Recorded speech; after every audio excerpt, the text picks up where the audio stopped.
आज हम मिल रहे हैं इस चैनल पे बहुत दिनों के बाद। इस चैनल के आसार होते हैं कि सिर्फ बीबीडी गाइड्स के ही सॉल्यूशन अपलोड किए जाएं, बट अब इस वर्ष से ऐसा तय किया गया है कि अब हिंदी और संस्कृत की लगभग सभी क्लासेस को अपलोड कर दिया जाए। और जो भी बच्चे को दिक्कत आ रही है संस्कृत में या हिंदी में, ग्रामर या किताब, दोनों चीज़ें चलेंगी यहाँ पे, ठीक है। और उम्मीद करेंगे कि क्लास को रेगुलर ले हम, है ना। और क्लास रेगुलर रहेगी तो इससे आपका भी फायदा है, हमारे भी कुछ थोड़े बहुत फायदे हो सकते हैं। बिना स्वार्थ का कोई काम नहीं हुआ जीवन में। तो शुरू करेंगे आज संधि। मैं Yashpreet, founder of Himanshu foundation, स्वागत करता हूं आप सभी का एनसीईआरटी विथयस में। और यह क्लास आज से उम्मीद करूंगा भगवान की कृपा रही तो शुरू करेंगे रेगुलर। खैर, आज हम डे 1 कर रहे हैं। लगभग 60 क्लासेस अपलोड की जाएंगी संस्कृत की, जिसमें ग्रामर मैच्योर तरीके से हिंदी और संस्कृत दोनों ही कंप्लीटली रहेंगे। और बाकी के जो क्लासेज हैं हिंदी किताब के और संस्कृत किताब के, वो भी जितने पार्ट होंगे एक दिन में पार्ट वाइज करा दिए जाएंगे। एक दिन में पार्ट को समझा भी दिया जाएगा और संस्कृत उसके क्वेश्चंस भी करवा दिए जाएंगे, है ना। ऐसा मेरा मानना है कि मैं करा दूंगा, और मैं जो मानता हूँ लगभग करने का पूर्णतः प्रयास करता हूँ। यह संस्कृत और हिंदी दोनों के लिए कारगर है संधि, ज्वाइनिंग जिसे इंग्लिश में कहते हैं, है ना। संस्कृत में कुछ नहीं होता, हल्की सी चेंजिंग होती है। उस चेंजिंग को मैं समझाऊंगा, है ना, एग्जाम्पल के थ्रू। अगर मैं उदाहरण समझाऊंगा तब बिल्कुल उम्मीद है मेरे फॉर्मेट के अनुसार आप इसे समझ पाओगे, बिल्कुल आपको दिक्कत नहीं होने वाली है। शुरू करेंगे संधि। कुछ बातों को मैं बोल के समझा दूंगा, अगर आप नोट करना चाहते हो तो मेरे बातों को वीडियो को रोक कर सकते हो। कुछ बातों को मैं लिखूंगा नहीं, ठीक है। जो इंपॉर्टेंट्स होंगी उसी को मैं लिखूंगा। वैसे डिफिनेशन परिभाषा भी इंपॉर्टेंट है, लेकिन मैं बोल दे रहा हूँ, आप वो समझ जाओगे। सबसे पहले संधि होती क्या चीज है आप इसे समझ लो। जब दो शब्द या दो वर्ण आपस में मिलते हैं तो जो शब्द में परिवर्तन होता है उसे संधि कहते हैं। जैसे अगर हम बात करें यहाँ पे कि एक हमने लिया गण प्लस हमने दूसरा लिया ईस, ठीक है। अ और ई के इस संदर्भ में यहाँ पर अ की मात्रा और यहाँ पे दीर्घई की मात्रा, इस संदर्भ में यह ए फॉर्मेट बनाता है। मैं बताऊंगा, यह गुण संधि का उदाहरण है, ये भी मैं समझाऊंगा। आप सब कुछ समझ जाओगे आराम से। यह बनाएगा आपका गणेश। ए की मात्रा का अर्थ होता है किसी भी वर्ण के ऊपर एक रेख लगते हैं, ठीक है। सब कुछ आप समझ जाओगे, ये एग्जाम्पल है बस और कुछ नहीं।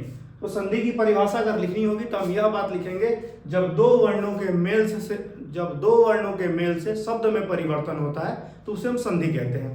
एग्जाम्पल आपने देख लिया, जब दो वर्ण आपस में मेल करेंगे तो शब्द में परिवर्तन होगा और उस परिवर्तन को ही हम संधि कहते हैं। देखिए, दो वर्ण मिले हैं, शब्द में परिवर्तन हुआ, यहाँ देखिए गणेश हो गया यह, और इसी चीज को कहलाएगी पूरी तरीके फॉरवर्ड संधि। आगे अब संधि के भेद क्या है ये भी आप जान लीजिए।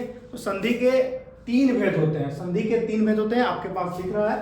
पहला होता है स्वर संधि, दूसरा होता है व्यंजन संधि और तीसरा होता है विसर्ग संधि। सबके फॉर्मेट आपको लगाए गए हैं।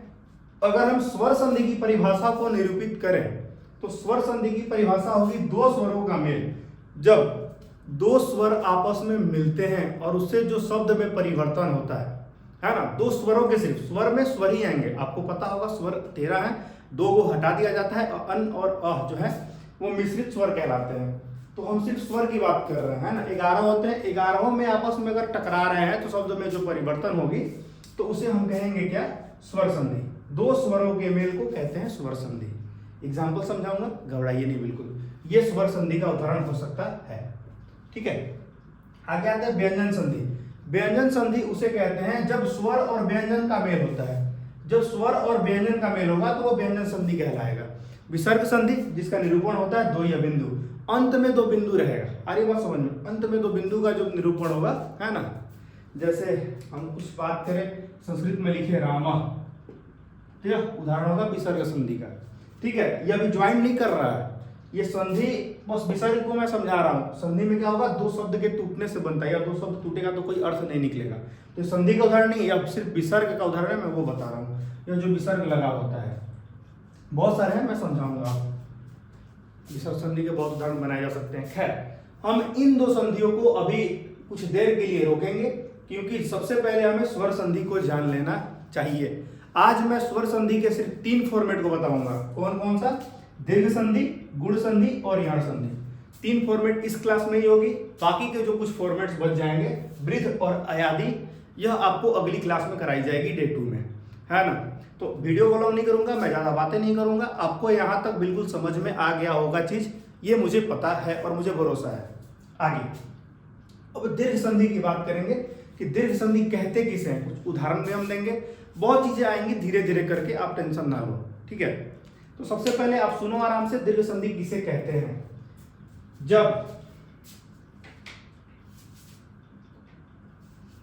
जब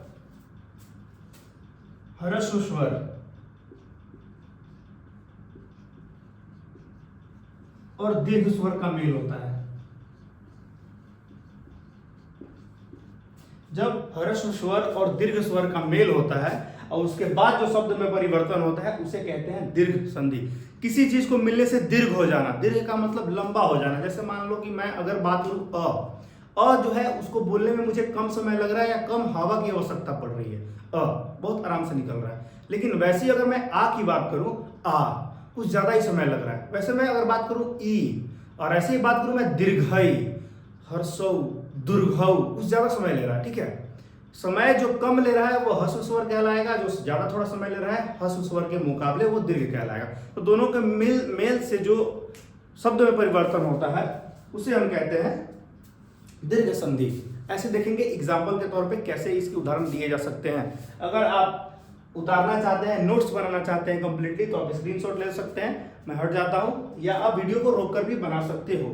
क्लियर है? मैं इसे रेज करूंगा क्योंकि वीडियो लंबी नहीं करनी मुझे।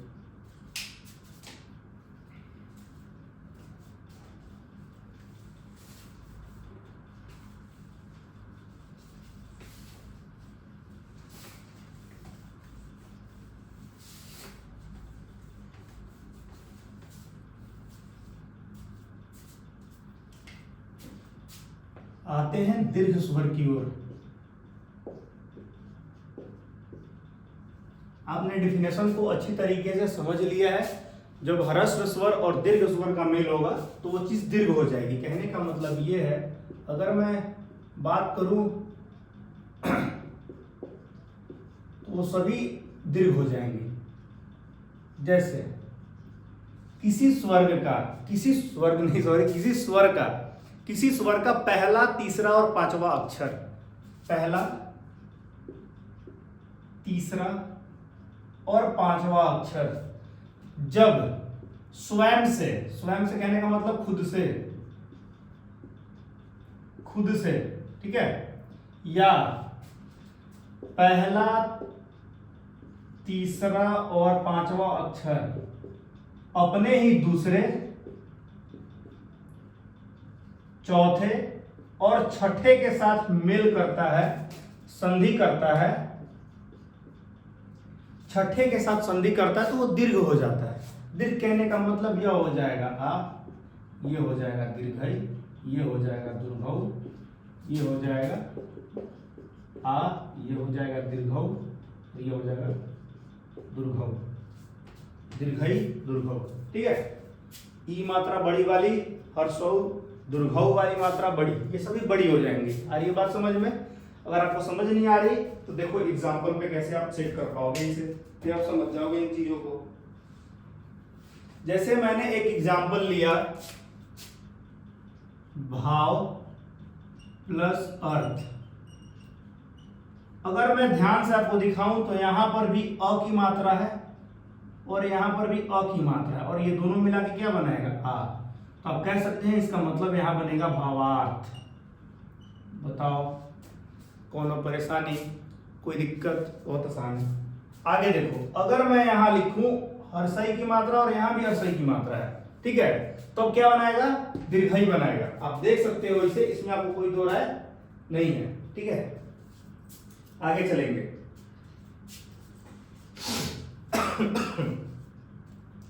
यहां देखो, अगर मैं यहां लिखूं कवि और यहां लिखूं इंद्र, तो आप कहोगे कि यहां बनेगा क्या? ये मात्रा जो हर्षई वाली है इधर वाली, वो उधर बदल जाएगी बड़ी वाली मात्रा में, कविंद्र, ऐसा बनेगा ये। या हम उ और उ की बात करें, आगे बात समझ में। जैसे अगर बात करें यहां पे हम क्या शब्द बन रहा है, ढूंढा जाए। अगर हम यहाँ बात करें उ प्लस उ, यानी कि यहाँ पे ऐसे बनेगा हर्षौ टाइप का, यानी कि भानु अगर लिखे हम यहाँ पर और यहाँ हम लिखे उदय, तो आप कहोगे कि ये यहाँ पे जो उ की मात्रा है ये वाली, देखिए यहाँ पे, और यहाँ भी उ की मात्रा है, तो ये बनेगा दुर्घऊ, यानी कि यहाँ क्या बनेगा, भा अनु जो है दीर्घ वाली हो जाएगी, बड़ी वाली, और दय, भानुदय। क्लियर है। यहाँ पे देखिए वही चीज हुआ है, हर्षई और हर्षई का मेल हुआ है और वहां दीर्घ बन गया है। यहाँ आपको दिख रहा है ना, दीर्घ की मात्रा आ गई है। अब आगे आते हैं उन चीजों पे, मैं तब तक कैमरा चेक कर लेता हूँ कि सभी चीज आराम से आ रही है कि नहीं आ रही है। बहुत बढ़िया, सभी आ रही है। चलो शुरू करते हैं आगे। अ प्लस आ का मेल कर रहे हैं, अ प्लस आ का मेल करेंगे और उसके बाद करेंगे कुछ और काम।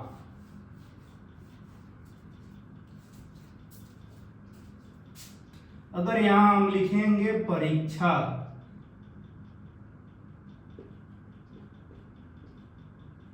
प्लस आ हो गया ये, अच्छा आ प्लस आ वाले का मेल हमने नहीं किया अभी, ठीक है कोई बात नहीं। अ और आ की मात्रा करना है ना, तो यहां लिखेंगे पुस्तक प्लस आलय, बनाएगा क्या, पुस्तकालय। यहां देखिए अ और आ की मात्रा हो रही है। क्लियर है। आगे एक चीज और मैं दिखाऊंगा आपको, ये पलट के भी हो सकता है। अरे बात समझ में, यहां पर अ प्लस आ बना रहा है, तो यहां भी ये भी सही है, आ प्लस अभी वही चीज बनाएगा, उल्टा पलटो या पलटा पलटो, जैसे पलटना है पलटते रहो, वही चीजें बनेंगी, है ना। मैंने वो लिखा नहीं है।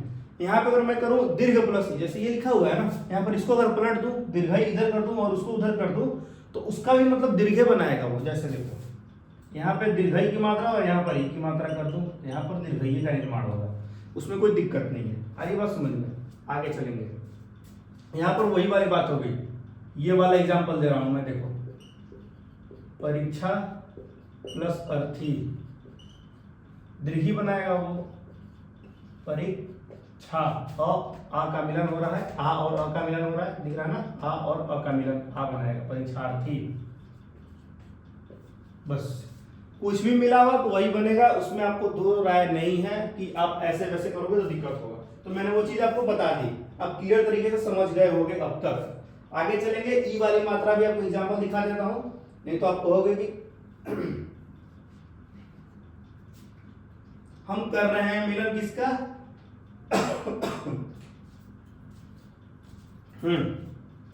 अगर हम इधर लिखे गिरी,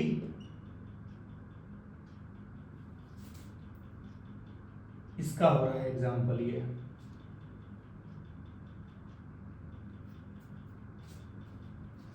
इसका एग्जाम्पल देख लो, मैं इसको मिटा के नीचे लिखता हूं, गिरी दीर्घ वाला और इंद्र छोटा वाला, गिरी प्लस ईस लिखता हूं।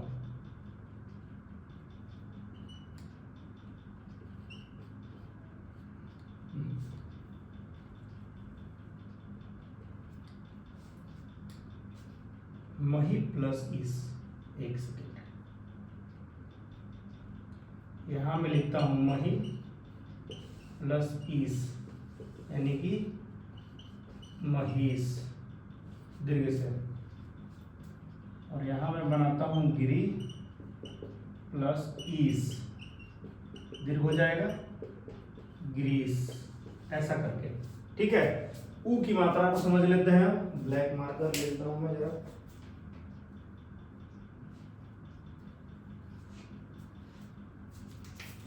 अगर हम ऊ और ऊ को जोड़ते हैं तो वो दुर्भव ही बनाएगा, या आप ऊ प्लस दुर्भव जोड़े तो वो भी दुर्भव ही बनाएगा। ठीक इसका उल्टा अगर हम दुर्भव प्लस ऊ करें तो वो भी दुर्भव ही बनाएगा, उसमें कोई दो राय नहीं है। चलो एग्जाम्पल लेते हैं इसका हम, भानु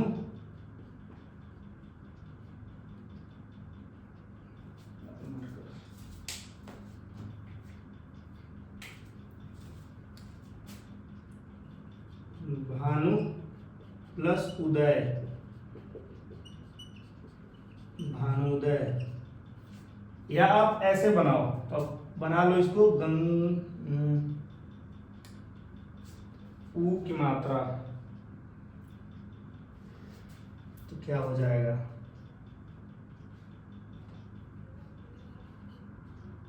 भू प्लस ऊर्जा आप लिख सकते हो, और यह दीर्घ हो जाएगा और बनाएगा भूर्जा।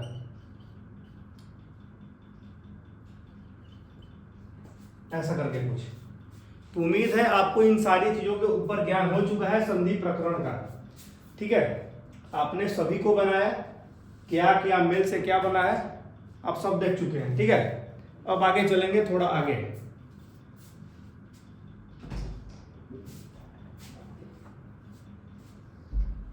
कुछ एग्जांपल्स को करेंगे, उसके बाद आगे बढ़ेंगे। मैं थोड़ा बोर्ड को घुमा रहा हूं, चलो आपको अच्छी तरीके से सब चीज दिख रही है। मैंने कुछ एग्जांपल्स लिए हैं और एग्जांपल्स को करेंगे खुद से, आप भी साथ करो, आपको भी आराम से कॉन्सेप्ट क्लियर हो जाएंगे। भाव प्लस अर्थ, आप देखेंगे कि यहां भी अ है और यहां भी अ है, ये दोनों मिलकर बनाया आ, यानी कि यहां क्या बनेगा, भावार्थ। क्लियर है, अ और आ का मेल हो रहा है और आ की मात्रा आ रही है, अ और आ का मेल हो रहा है, आ की मात्रा आ रही है, भावार्थ। आगे अ की और आ की मेल हो रही है और बना रहा है आ। पुस्तक प्लस आलय क्या बनाएगा भाई साहब, पुस्तकालय। बहुत आसान है, संस्कृत की बात कर रहे हैं तो बस। हाँ, एक चीज यहां पर नोट कीजिएगा, संस्कृत और हिंदी के संधि में सिर्फ स्वर संधि के अंदर ज्यादा भेद नहीं है।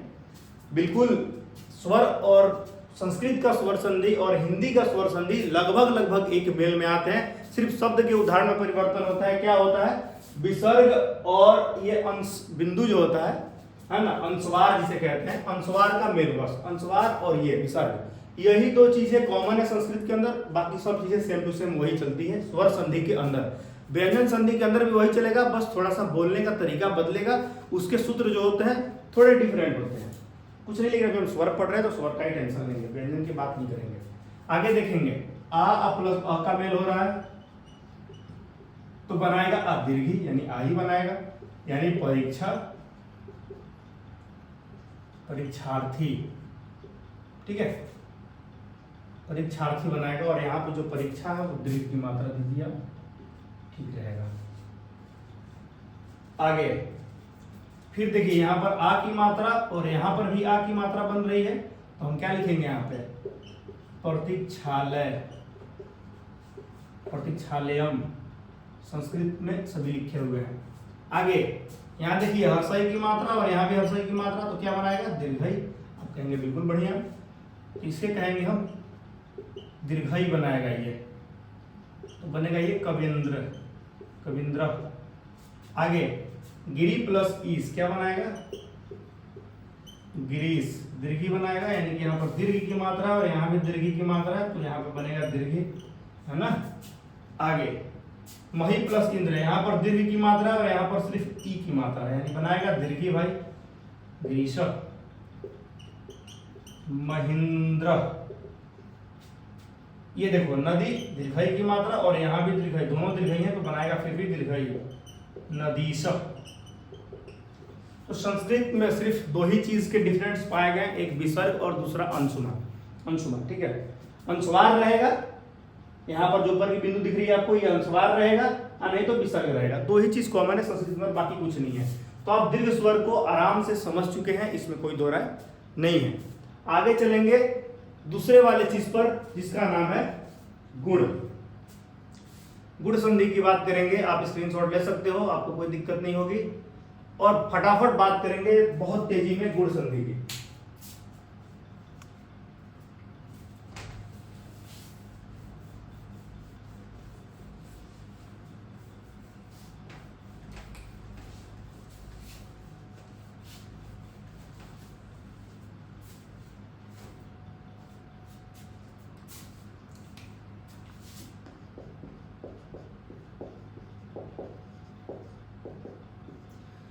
गुण संधि की परिभाषा अगर लिखी जाए तो क्या लिखी जाए, ये चीज आप समझो। पहले चीज गुण संधि, जब अ और आ के बाद, अगर हम परिभाषा की बात करें तो हम क्या लिखेंगे, जब अ और आ के बाद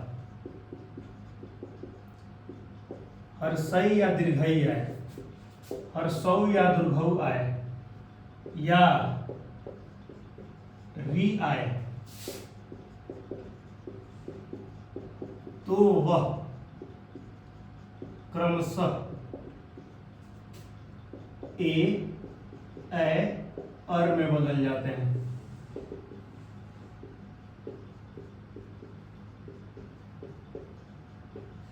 देखो कैसे, यदि अ और आ के बाद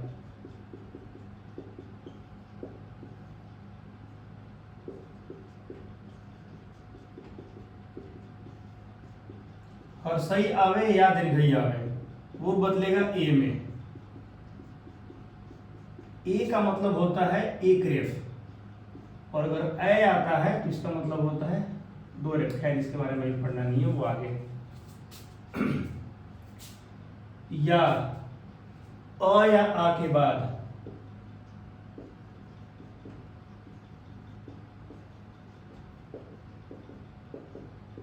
अ या आ के बाद हर्षौ या आय दीर्घौ, तो वह ओ में बदल जाता है।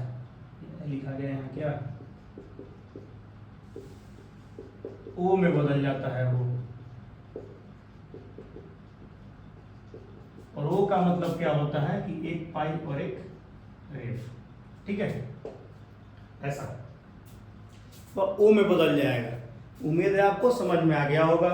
और अगर अ और आ के बाद, अ या आ के बाद री आए, वो अर में बदल जाता है।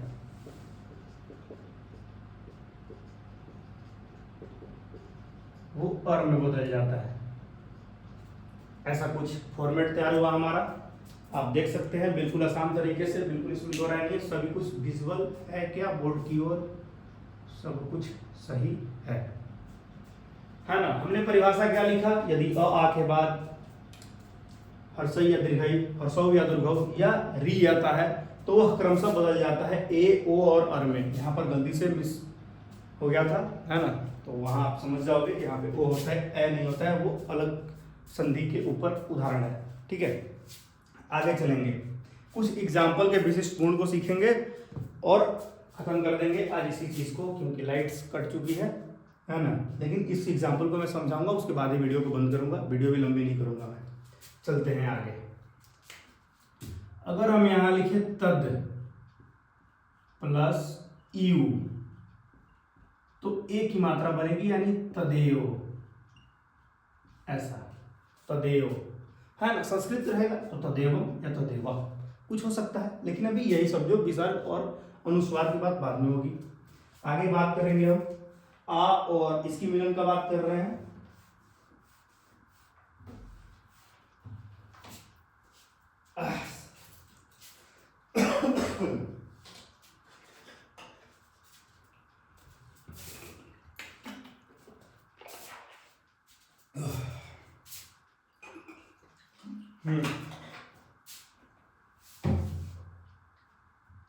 यदि हम आ प्लस ई को जोड़ें, यानी कि यहां यदि हम लिखें यथा, यथा प्लस ईस्ट, यह बनाएगा यथेष्ट। वाह, बहुत अच्छी बात है। अभी फैन चला नहीं सकता क्योंकि मेरे पास माइक नहीं है, फैन चलाऊंगा तो माइक, जो फोन का माइक है, वो साउंड को अपनी ओर आकर्षित करेगा और जिसके कारण मैं दुविधा में पड़ जाऊंगा, मेरी साउंड आपको सही से स्पष्ट सुनाई नहीं देगी, इसलिए मैं फैन को नहीं चालू कर रहा हूँ। और देखिए ये गर्मी से दरबदर हुआ पड़ा है जीवन, फिर भी पढ़ा रहा हूँ, कोई दिक्कत नहीं है, मजा आ रहा है। आगे अ और दीर्घई की मात्रा की बात करेंगे हम, यानी कि अ और दीर्घई की संधि करेंगे। एक तो याद रहा है आ वाला लिख लेता हूं पहले, महा प्लस ईस क्या बनाएगा, महेश। और यहां देखेंगे गण प्लस ईस क्या बनाएगा, गणेश। आ रही बात समझ में, गण प्लस ईस गणेश, महा प्लस ईस महेश। वैसे इस रूप की ओर चलेंगे और ऊ का मिलन करेंगे, वो बनाएगा। जैसे आ की याद आ रही है मुझे, महा प्लस उत्सव क्या बनेगा, महोत्सव। ठीक है, आगे अ की मात्रा कोई है क्या, अ की मात्रा अगर हम लें दीर्घ प्लस उत्सव, दीर्घोत्सव। दीप लेते हैं, दीप प्लस उत्सव बनाएगा क्या, दीपोत्सव। आगे अ और दीर्घऊ की मात्रा की बात करें हम तो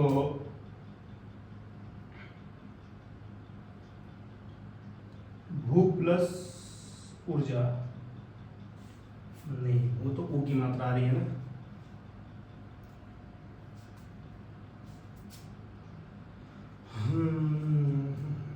ये तो याद आ रहा है एक आ की मात्रा वाला, गंगा आ की मात्रा प्लस ऊर्जा, उर्मी लिखता हूं, उर्मी गंगा में जो समाहित है, गंगोर्मी, ऐसा कुछ करके। अ और उ की मात्रा से आप याद करें, अ की मात्रा और उ की मात्रा से क्या बन सकता है,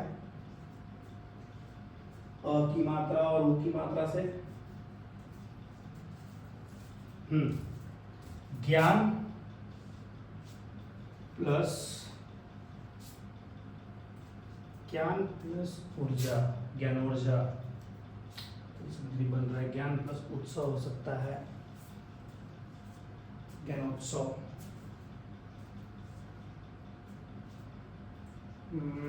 और दुर्भव की मात्रा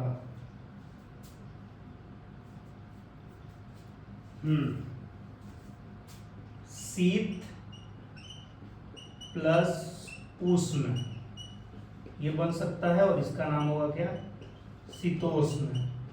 और ये बना सकते हैं शीत प्लस उष्ण, शीतोष्ण। ठीक है, ये भी आप बना सकते हो, शीत प्लस उष्ण क्या बनाएगा, शीतोष्ण। या उ और उ की, अ और उ की मात्रा है, ठीक है, वो भी ओ ही बनाएगा, ये आप समझ लो। अब बात आती है अ और रि की और आ और रि की, तो लिखेंगे यहां पर तप प्लस ऋषि क्या बनाएगा, अर की मात्रा आएगी, ऋषि, तपस्वी, है ना। आ की मात्रा आ रही है, देखिए तप प्लस ऋषि, वहां पे अर की मात्रा आ रही है ना, तप अ और वहां आ रही है, तो मिलके बना रहा है तपस्वी। आगे पढ़ेंगे राजा प्लस ऋषि क्या बनाएगा, राजश्री, राजश्री बनाएगा वहां पे, राजश्री। तो इस प्रकार आपने सीखा दो संधियों को। वीडियो में ज्यादा समय लग चुका है और वीडियो लगभग 25 या 26 मिनट की हो चुकी है, और मेहनत भी आपको उसमें 2 घंटे की आपको दिख रही होगी।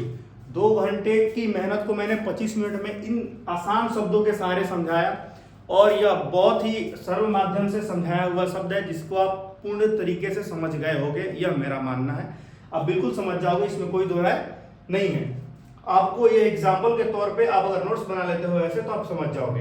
अब संस्कृत में क्या विभेद रहेगा, कुछ नहीं, अनुस्वार और विसर्ग में बार बार बता रहा हूँ, इसके ज्यादा अलावा कुछ संधि में, स्वर संधि के अंतर्गत आपको अलगाव देखने को नहीं मिलेगा।